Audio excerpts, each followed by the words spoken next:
Hey everyone, this is Michaela, the director at the Cameron University Wesley Foundation. The Wesley Foundation is a Christian community that reaches students, grows disciples, and sends servants.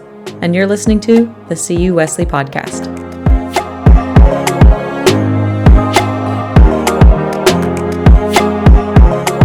So in the last episode, we heard the theology of pluralism, but it left us with quite a few questions.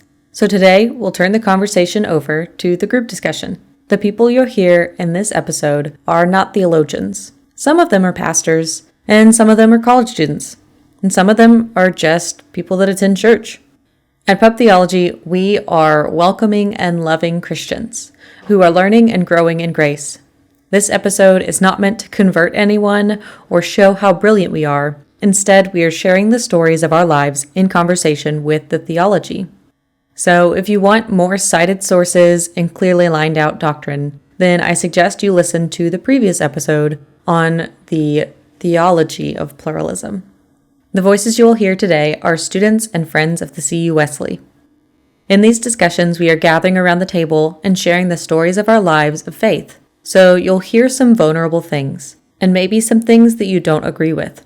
During this episode, challenge yourself to just sit at the table with us. In these answers, don't listen to whether they are right or wrong. Instead, listen to where they are in their spiritual journey.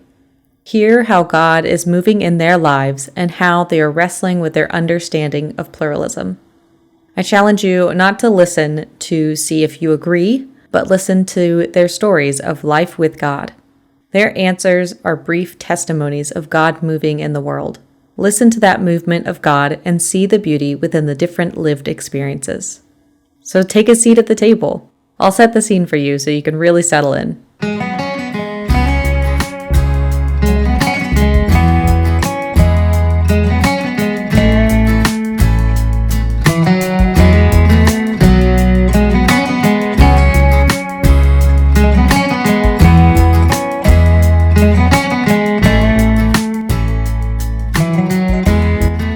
There's music coming from somewhere, and some conversations are going on around us.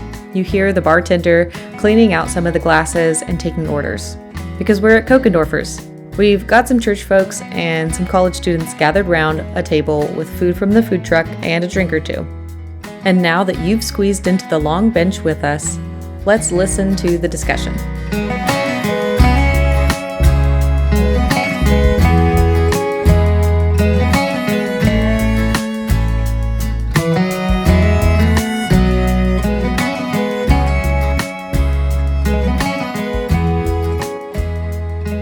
So the first question is, what does it mean to live in a multi-faith world?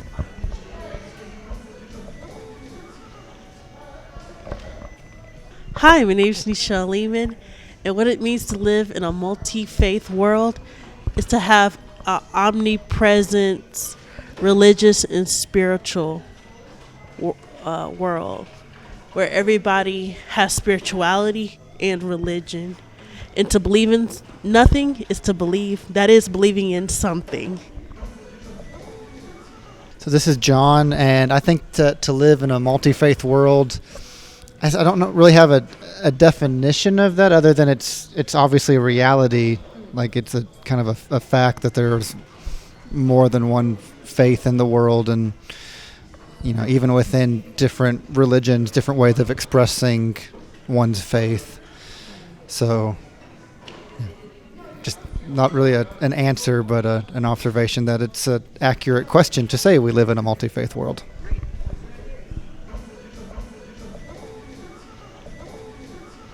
This is Lucy, and what it means to me to be in a multi-faith world, I think when I'm in the car yesterday, I turned on the radio, and there's a Catholic station. I'm not Catholic, but listening to a couple who were sharing about a call-in show, and resonated with a lot of what they said. And there's lots of great resources that I get in my car and I turn on the radio and there it is.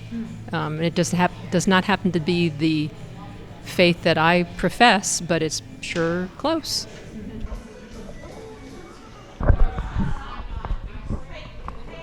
Hi, my name is Nichelle Lehman again, and once again, to live in a multi-faith world is is to live in a world where people are trying to find their foundation and where they belong. Everyone have a sense of wanting to belong somewhere. So that's what it is to have multi-faith. We can argue about everything, but everybody believe in something.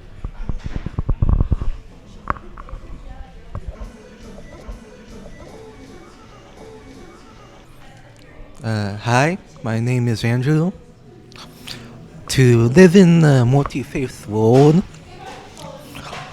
I'd say that it's actually, especially living in a world where there is one universal idea about religion, where there are some good forces and some bad forces, but there's many different rules to follow with each of these religions, and it can create some conflict, especially for countries who have like a popular religion they follow. However, I believe that I am kind of like tend to lean more towards pluralism, as at the end of the day, each religion, I don't think that each religion is lesser than one another. It's because at the end of the day, the world we live in has people who follow different ideas and create different ideas also. So I'd say living in a multi-faith world is to accept and try to like respect one another without disrespecting each other, I guess.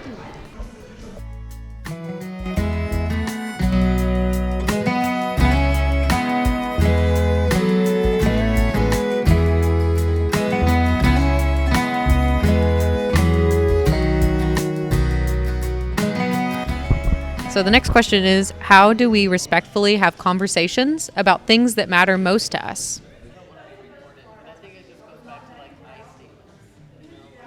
Hi, my name is Michelle Lehman, and how do we have respectful conversations that matters to both of us is by coming with an open mind and an open heart. If your heart's not in it to hear, your brain will follow. You have a closed ear if you're not trying to listen, and just try your best not to judge someone off the way they look, and just look at what the person's saying that triggers something about yourself. What is about what they're saying is hurting me? Have self-reflection as well. Thank you. I'm Tom. I was reading a book earlier today that one of the sections was the ministry of listening. And so iMessages and listening, because we're not always really very good at listening. We're mostly hearing to give the opportunity to say what I want to say instead of actually really hearing what the other person is saying. I think that's powerful, is just to be listening. This is John, and I think it's easier to have maybe kind of, I don't know, didactic or kind of just hobby conversations maybe with another person about another faith, perhaps, especially you kind of think a person that's going to sit down to have a conversation about you about your faith is interested in hearing about other faiths maybe. I think I don't know, it gets more difficult if a conversation ever becomes trying to convince the other person to change their mind, or them trying to change your mind. And if you're, in a So from the Christian experience, if you believe Jesus told you to go out to the world and make disciples, can you authentically talk about Christianity without convincing the other person it's a good idea? I would say yes, but like also faith is such a personal thing that we've, a lot of us built our lives around. And so, yeah, any challenge to it or any questioning of it can turn personal really quickly.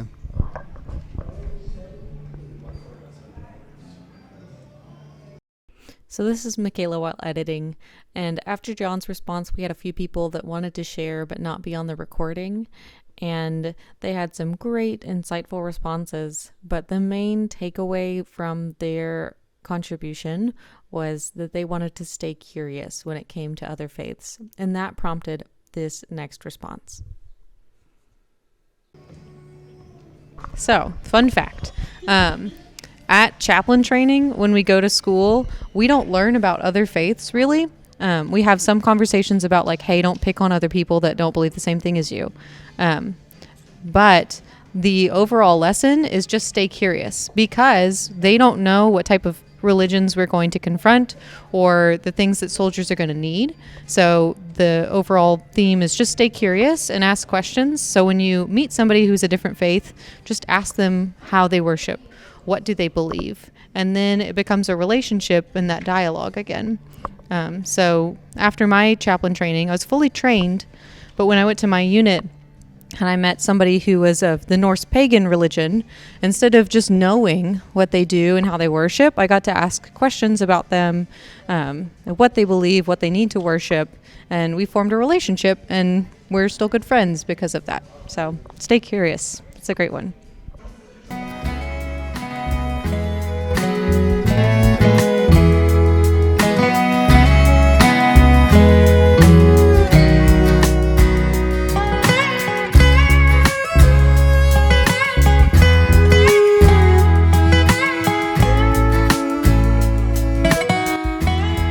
So the next question is, how do we live together well with people who share very different core beliefs from one another? How do we live together well with people who share very different core beliefs from one another?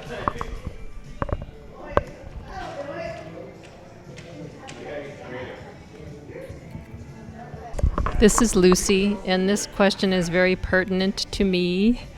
On Tuesday night, two of the churches that my husband and I serve had votes for the possibility of disaffiliating from the United Methodist Church.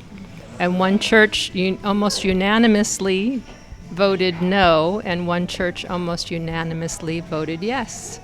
And we've done a lot of things together as churches. The women's groups have met together.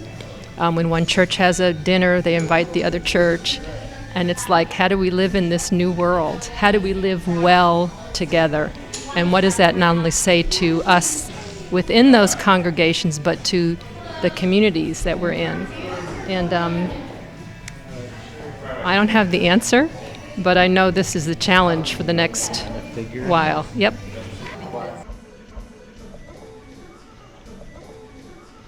Hi, my name is Nichelle, and how do we live together well is to have common ground rules. Like if it's illegal, maybe we shouldn't do it. But I just feel like we should have a common ground of, we might not agree, but just say thank you. End everything with thank you. In gratitude. And the blessings might start coming, and the person might convert. We never know. But with the golden rule, treat others how you want to be treated, that's how we live together well. So this is John. Reflecting on a friendship I had with somebody when I lived in North Carolina, and he was Muslim. And I'm trying to think, do we have different core beliefs? Religiously, we did. Yeah, Father Abraham's a common denominator, but also, he and I agreed about, for the most part, the problems of the world and wanting to love people and care for others. And we had a really nice relationship. We would actually, I went over and prayed with him a couple of times, and he came over to my office and prayed with me a couple of times. And, just gave me an appreciation for the kind of the prayer ritual that he practiced. The best I could offer was the morning prayer out of the back of our hymnal. A woefully underused resource in the United Methodist Church, but it was just getting to share those experiences with one another was good. And then I think it helped us realize we do have a lot of the same core values if we express them and live them out differently. You said those words, core values. That was one of the things that took C.S. Lewis away from atheism to belief in God, is that when you got away from belief, meaning specific doctrines, core values are almost universal across all belief systems. You go, if that really is what's happening in the world, it doesn't make any sense that there is not a God. No, it doesn't take him all the way, but that was one of his core ahas. Hello, I'm Andrew, and show them, I guess you can show them respect first, and as a human being, instead of someone completely different from you. And in this world where it's pretty common to see pretty wide divides among people, that little basic rule of respecting one another and staying curious, I think that's a good stepping stone for living together as people who have different beliefs. Yeah, this is David, and I appreciate that about us being humans. I think that we can find a great deal of unity in seeing the image of God in every person. And that in and of itself gives us a basis for respect. But another example about this pluralism thing is that I'm always fascinated about the Syrophoenician woman in the Bible, because it seems that Jesus took this massive journey, right? He's going way out of his way. It's not in Galilee. It's certainly not on the way to Jerusalem.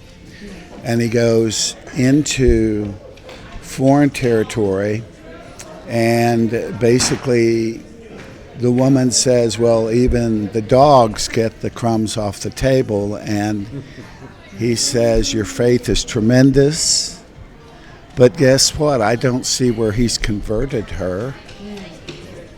And then he heals her daughter, and then hikes back many, many, many, many miles to get back into his, quote, regular ministry.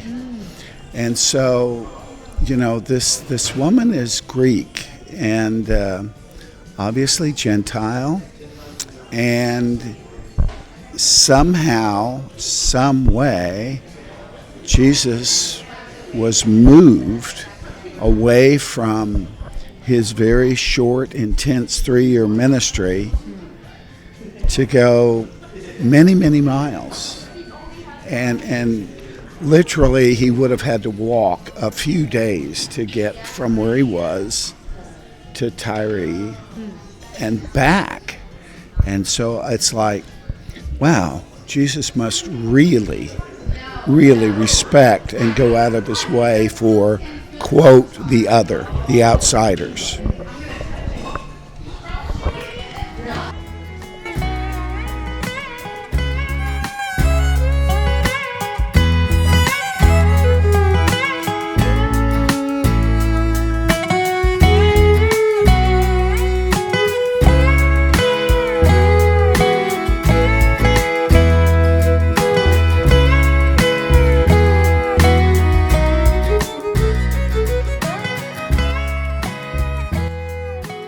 So this is our final question because it is the question of the night. Is there a bonus prize? No, so sorry.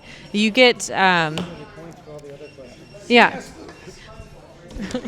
Pub theology, where points are given, but they don't really matter. So, okay. Yeah, no cash value. You can't redeem this. Can't pass go. Okay, so the final and overall question of the evening is, are all religions the same? Is it fair to say that when each seem to have some unique beliefs, or are we doing a disservice trying to say that they're the same?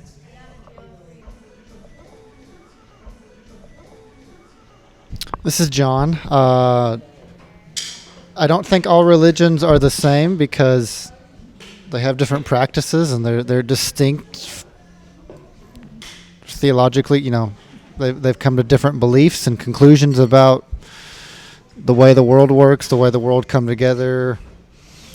I do kind of lean into, especially with prevenient grace, this idea that God gives grace to everyone, even without their knowledge of it. I do believe that like all love comes from God, and so even a person who doesn't realize, even an atheist who's doing good things, I believe that it is a response to the love of God that they have experienced somewhere through prevenient grace. I do sometimes struggle with whether or not that does overcollapse religion. Like, it's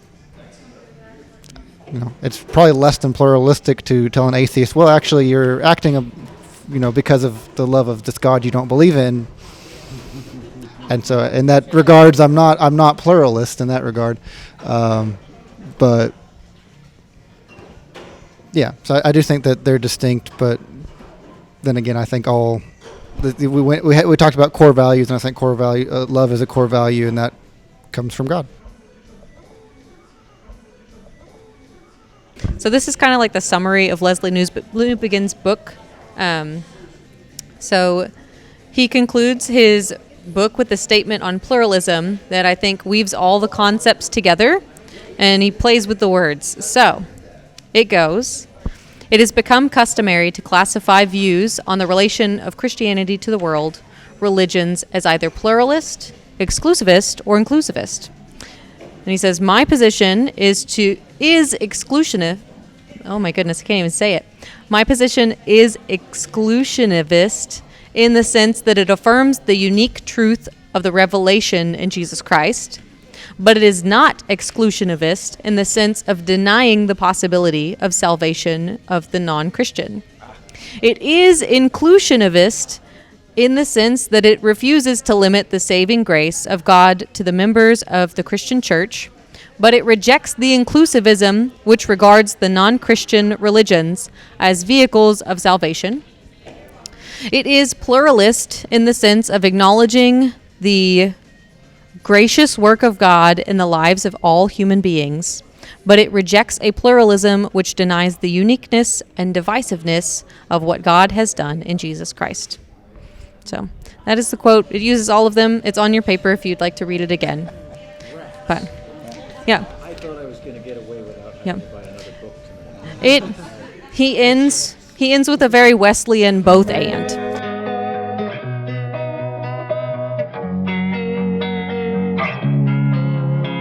Thank you to all the people who answered tonight, because you have really helped us try to understand pluralism and what it means to be a Christian in a multi-faith world. Thank you to all our listeners. We are so glad to have this resource of podcasts to share this lesson and discussion across space and time.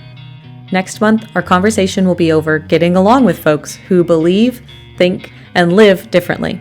And since we'll be meeting on Maundy Thursday, we will also celebrate with Holy Communion. So join us in person or online as we discuss. Until then, we'll see you later.